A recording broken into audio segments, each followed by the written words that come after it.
Hey, this is Tony Holbein. You're listening to The Revenue Formula. Today's episode is talking about why you shouldn't obsess about forecasting too much. We're going to go through three things. Number one, what's the actual purpose of a forecast? To be really clear on that. Number two, why it doesn't make sense to obsess about it too much. And then in the end, we're actually going to cover 3 or 4 different tactical pieces of what you should be doing instead. So That was the intro, wasn't it? No. So who's gonna do it today? Actually, is it gonna be ce soir or ce mois? The sun is shining, And sky's blue. We're back in the studio. That's right. Again, lights are on. No, I mean, we struggled because we had to block out the sun like crazy with, I mean, people obviously can't see it, but they're like 20 different sheets of paper on the window and then right you now. get like the one line on the wall that we just have to get rid of. The sun is going to move just a little bit. No, it's cool. We're recording, so we can hopefully get some of this stuff up on YouTube. So if people like listening to us, they can also start watching us. Wonderful. And we I talked hope about. that's a good thing. I'm not Yeah, sure. I was about to say the room gets a little bit hot, so you can be sweating a bit, or I powder, can get yes. red in the face. Yeah, there and we go. We'll sort it all out. It's gonna be a real treat to fix that. Wonderful.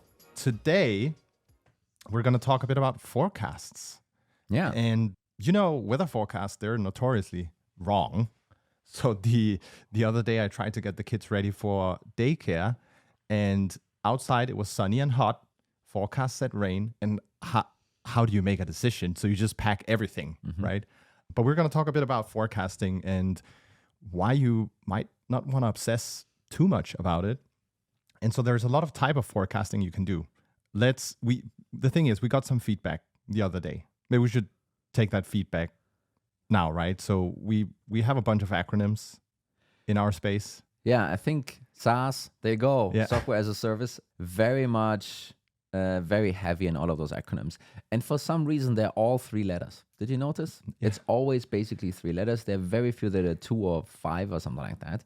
And I think to make it more accessible, we're going to try and, stop each other whenever applicable and explain some of that stuff. And I think sometimes we're going to, some of the acronyms we'll at some point just assume that people know.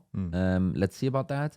And some of the other stuff that we're using a little bit less frequently, we'll kind of double click and explain. Yeah, I mean, we love feedback. We want to make the show better. So if you have any, drop us a message at podcast@growblocks.com. Yeah, thanks, Tobias. Yeah, good shout out. So what type of forecast are we going to talk a bit about today? And how does it usually work? Let's start from the beginning there and just, set the stage. Yeah. So there are all kinds of different things that people call forecast in SaaS or in sales. Sometimes the CFO calls, the year forecast and kind of says reforecasting is what they do maybe on a quarterly basis. Really what most people refer to as a forecast is in sales when it is really a couple of opportunities are progressed to a certain stage, and then someone asks the sales manager or the VP sales, what number are we going to hit by the end of the quarter? That usually then is considered the sales forecast. And what the VP sales then usually does, either goes into the CRM, but basically sums up all the different opportunities or deals that are open, checks the probability of them closing by when, and then the value attached to those probabilities, right? It's really kind of it's not called a weighted average, but basically kind of calculating it out. Yeah. And then there comes out a number, and that then sometimes tends to be the forecast. And there's a couple of problems with that. And I can already now maybe drop a bit of the shoe here. There's someone sitting manually entering this stuff, right? I mean, you can. So some of that forecasting problem has been solved also through tooling. I think there are a couple of issues here. Do you have the? Let's just start with the most basic standard way of doing it. So as I said before, you would have an account executive in AE entering that information to a CRM, customer relationship management Software. I think this is going to be a challenge anyway. And then you kind of, click a report and then you have that stuff, right? Some flaws here, obviously, that the A's are not putting the data correctly, that they maybe don't know, and maybe the VP of sales has a different opinion, yada, yada, all of that stuff. And then you can use forecasting software as well. That basically look at those opportunities and, check how similar opportunities have behaved in the past. They're using even activity data and stuff. It's pretty sophisticated. It's pretty good, I think. And it does help you to kind of shortcut this whole, what's the number we're going to hit at the end of the quarter, right? And then, when you then go a little bit away from this mid-market enterprise approach where you have sales cycles that are 30 days, sometimes to 9 months, right? Where forecasting is really impactful because that, the forecast basically is something that only allows you to look into the future as, your average sales cycle, right? Maybe, think about that, but that's basically only what it does. Then you have SMB businesses or SMB companies selling to SMBs. And they sometimes have sales cycles of 2 weeks or 30 days or something like that. So you can forecast 2 weeks out. So you can basically forecast 2 weeks out. And the funny thing is the CEO will still ask the VP of sales, what number we're going to hit by the end of the quarter. Yeah. And now the VP of sales actually needs to do, usually what they do is they kind of guess a little bit. Been there myself. That's a little bit what you do. But basically now you're blending two things. You're kind of having, on the one hand side, you have a little bit of a forecast. So you look at the stuff that you have in front of you. You say what the probabilities of those. And then you also know, hey, I'm going to create something tomorrow and the week after and so forth. And this is where in our world, we're merging in something that we would call a model, actually, right? Now we kind of know, hey, there's stuff happening in the future that then also will close, and that in total with what I have today and what is going to happen tomorrow, that in total is then going to be, the number for the quarter. So why are we so obsessed about the forecast? Yeah. So, and that is a really good question. Thank you. I think it's not that we've written it down or something like that for you. No, but so I think there are a couple of reasons. And forecasting obviously is super popular. A lot of people are obsessing a lot about it. We obviously believe that they obsess too much about it. But really the purpose of forecasting, I think on number one, you as a CEO, you as VP of sales, you want to be giving the correct number upwards that some of your superiors then can lean on and, then communicate that potentially to the board, potentially to, your shareholders if you have something like that, and so forth. Maybe you want to even make or base investment decisions based on this. So it's usually a pretty sensitive thing, right? You want to get it right. The other reason is a little bit more down to earth and practical. It's, am I going to get paid my commission or not this quarter? Yeah? And that is usually, not to trying to kind of talk it down, but that's usually the driver that then the VP of sales has then also to, the RevOps guys. It's like, hey, what number are we going to have? And we really need to get this forecast tight and everything needs to be perfect. Sure, I need to report this up, but also, am I going to get fired or am I going to get, can I buy a new house or something like that, right? Kind of those are some of the motivations behind it, which are put in place on purpose almost, right? That's the idea with all of that commission stuff. And I think those two things, combined is a little bit of, confidence, that's what it describes and what it helps you communicate. I think the last part here is something that is more about using it as a enablement tool for your sales folks. Grilling someone on their pipeline and deals to create that forecast usually is also a great coaching opportunity. Usually it kind of helps focus the account executives on the right things and it reinforces the sales process that you maybe put in place, right? But that's it. Yeah. So, and I think this is now, rounding this up, the issue is that you could argue none of it really created much business value. No. And that's kind of our problem with this and why we're saying people shouldn't obsess too much about it. Really kind of, taking 2 steps back, does it really fundamentally change a business if you close something on, March 31st versus April 1st or any other month or quarter? And the answer is likely no, right? You could probably say that, hey, wait a minute, if you do all of this enablement for those reps, maybe their close rate is going to go up, maybe their ACV is going to go up, and that's probably true, probably totally true. But really, zooming out and looking at the, the revenue formula actually, you're really only touching two things in a slight degree, and we just believe it's an insane amount of time wasted on that specific part of the funnel, right? And the funnel is much larger than the last couple of steps in that process. And I think also if you have an organization where the account executives need to sit and assess all this, put it into the CRM. So assuming you don't have a tool that does it for you, right? That takes a lot of time. Then the sales manager needs to compile it. Revenue operations is involved. Then, C-level. There's a lot of people spending a lot of time on something fairly simple. And I think I'm not sure if it's simple necessarily. I think in some cases it's not so simple. But I think what it also creates is if you create lots of airtime and pressure and focus on it as a C-level or as a VP level, well, guess what everyone around and below you will do? They will kind of focus on this all the time, right? And instead, thinking about growing your business, what could be more impactful than increasing your conversion rate by, a point or two, or your ACV by, maybe 10 points or something like that? Well, it is, how can I get more of those opportunities? How can I get more leads? How can I set up another revenue stream? How can I do all of those things instead of trying to capture all the brain time in your organization to kind of focus on this forecasting thing that really doesn't, move the needle much. So basically we're saying forecasting is not like you should stop doing it. There's still some value, but too much time is being spent on forecasting in itself. And that limits you from doing, other things that will have an impact on the revenue generating initiatives you can run. Yeah.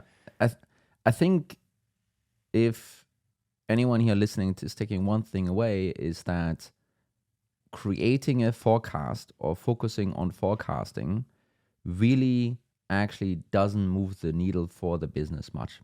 It really simply doesn't. And you should spend time accordingly. Obviously, you shouldn't disregard it. You shouldn't forget about it. It has a purpose. It's there for a reason. But at the other side, there's a clear limit to what that can achieve for you as a growing company. And having that realization, I think, is really important, because there is a lot of time spent on this where people just need to say, like, wait a minute, why are we doing this? Shouldn't we kind of do something else instead, right? And I do feel that, VP sales, for example, that is his or her full-time job, of course, but it's not the full-time job of the CRO. It's not the full-time job of revenue operations. Those folks actually are looking at the full funnel end to end. And that funnel starts with, your demand gen activities, and it ends with customers churning or upselling. The forecasting bit is really just a small piece in between. So maybe going a bit, taking a left turn, if you're in the situation where you have VP sales constantly in need of this forecast, and you're sitting in revenue operations and okay, this is not going to help us move the needle. It's going to be, we can look out 2-3 weeks, that's it. And we're not going to make a material impact for the coming months after that point in time. How should they navigate that conversation? Yeah. I think number one, set up a system and structure around the forecasting that makes sense. In some companies, that might be a weekly meeting. In some companies, it's, twice a month or something like that. And, lock it in around that. Then the next thing, the conversation that you should have in those forecasting meetings should be highly structured. It shouldn't be always, going back and forth, and every single specific deal should be discussed. And, and the prep for that should just be time boxed. Yeah, that's I think how I'm thinking about it. And then usually what, VP of sales and revenue operations then kind of end up with is kind of an Excel spreadsheet somewhere. And, we all love and hate it, but try and not overcomplicate it. Yeah. Right? Kind of don't spend your time on this. If you are in the position to buy forecasting tooling for that, do that. By the way, Growblocks doesn't do forecasting. We're talking a lot about those tools, but there's some other stuff out there you could really nicely buy. And I think much more importantly, have a conversation with your stakeholder that you could spend your time also on other things that drive actual revenue for the business. Yeah. And educate them potentially. And that sounds, sometimes a bit arrogant, obviously, but, walk them through the logic here and say, wait a minute, the time we're spending on forecasting, that really is a sales enablement for the AEs, and we shouldn't overdo it. we should rather spend some more time somewhere else, and here are 2 other projects I could do instead. Dear VP, should I rather work on this, or should I, tweak the forecast on a weekly level to the nth degree? So we talked a bit about forecasting now, right? What it is, why you should still have some level of forecast, and also how you can buy essentially time to other things. One of the things you and I discussed last week was essentially, well, what do you then do with that time instead, right? And where can you then start to make an impact on revenue? Because that's ultimately where we want to get. And I really, I really find it helpful that we're providing a process you can follow to kind of make sure you don't overspend on forecasting, but you might then want to channel that time into something else. Yeah. So I think I had this problem a lot, and also from a RevOps perspective. So how can I actually kind of help drive growth? I mean, it comes a little bit back to, I was kind of touching on this very briefly just before, kind of the revenue formula. Yeah. Right. And in its simplest form, the revenue formula means a number of opportunities times the conversion rate of those to closed won times the average contract value, ACV, times the sales cycle. Yeah. In that case, sales cycle is a little bit, different. And then leading to revenue, right? Now you have those 4 variables. And if you look at them, you will very quickly kind of come to the conclusion that the conversion rate stuff, it's kind of channel dependent. If it's outbound, you will have 10% depending. If it's inbound, it might be 20% in the mid-market, it might be 40% in the SMB. But it's usually pretty locked and pretty stable over time. Yeah. You can do some enablement, but it's difficult. Your average contract value usually also fairly locked in, right? You can do some product development and so forth, but usually the contract value is also simply dictated by the competition you have, right? There's a market. Sales cycle is basically dependent on the average contract value that you have. The higher that is, the longer your sales cycle is going to be, right? So you're going to end up looking at this and realizing, wait a minute, those 3 factors here, they're kind of locked. Yeah. They're kind of, stuck in time. Maybe you can move, 1 or 2 of them up just a little bit. What's going to come out of the, at the end in terms of revenue, it's kind of limited, right? So really you're going to default back and be like, well, the one thing that I can 10x or 100x or 1000x is this opportunity thing, right? And then spending time on, figuring out how can we get more of those. And that sometimes is a twofold thing. So one is, what other channels can we create, and how many more SDR sales development reps can we add, or can we do something else here with partnerships and so forth. But the other side of the coin is also which of those channels is maybe most impactful in a CAC payback perspective. So customer acquisition cost payback.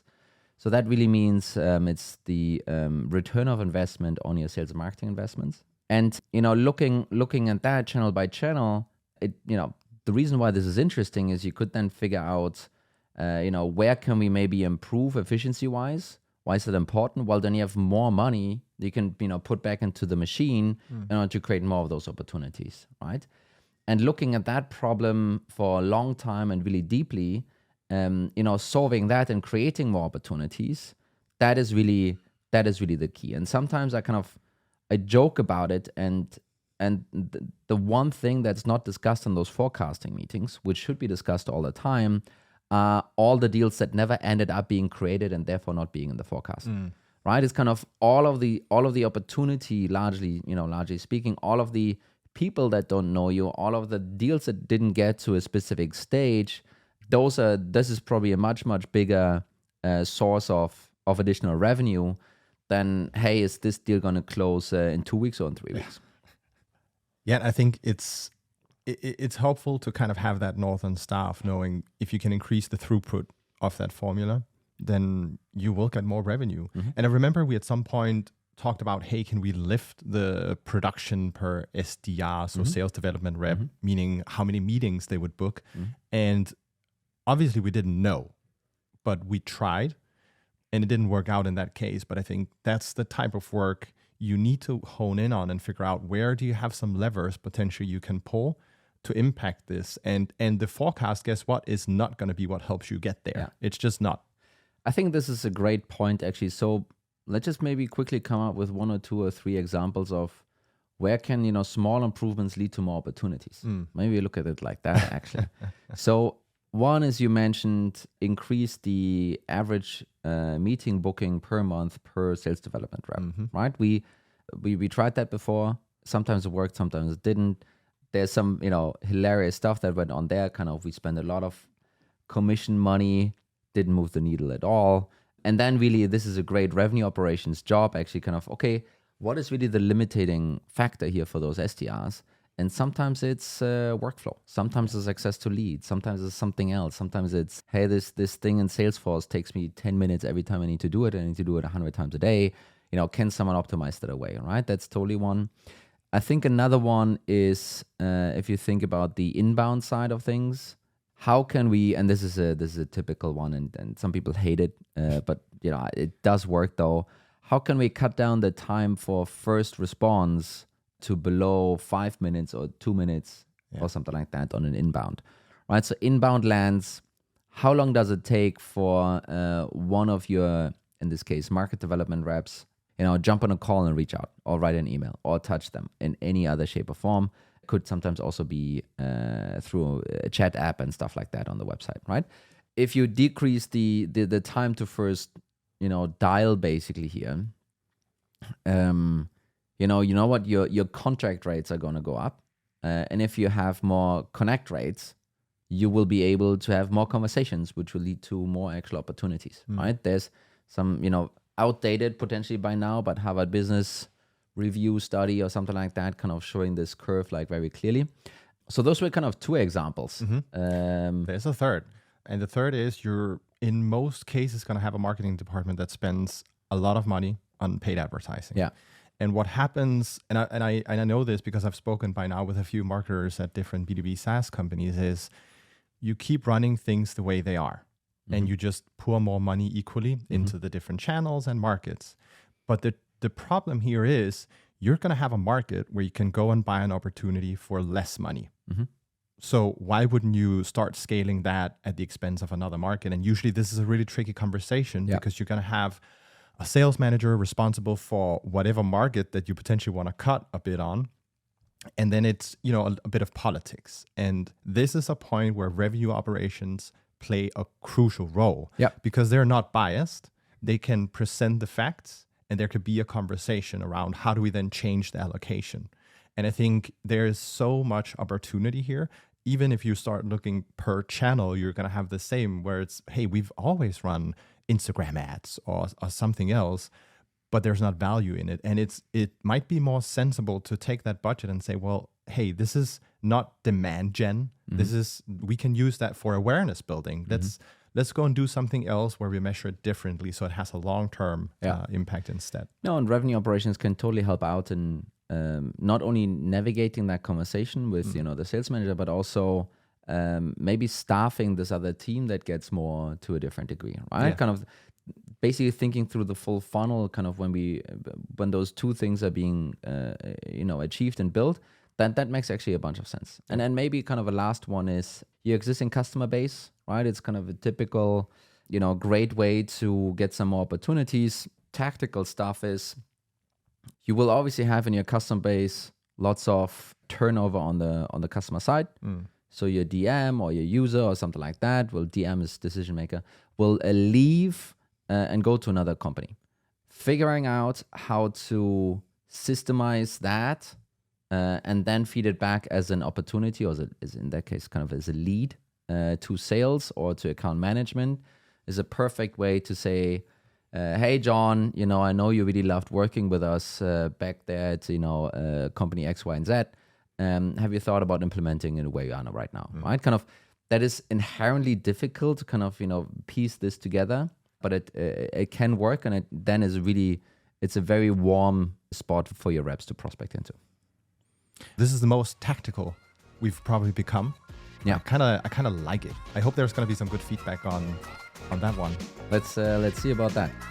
I hope the listeners out there enjoyed it. We certainly had fun. I think we had fun again. Yeah, again. And we're going to keep having fun. We're going to do it again next week with another episode. I mean, we had like stuff written down today. We didn't talk about it. Prepared. We jumped over everything. It was fantastic. Yeah. But hope you have a great day out there. Thanks, Tony. Thanks, Mikkel. Bye. Have a good one. Oh, Bye. we couldn't time it this time. Yeah. Bye.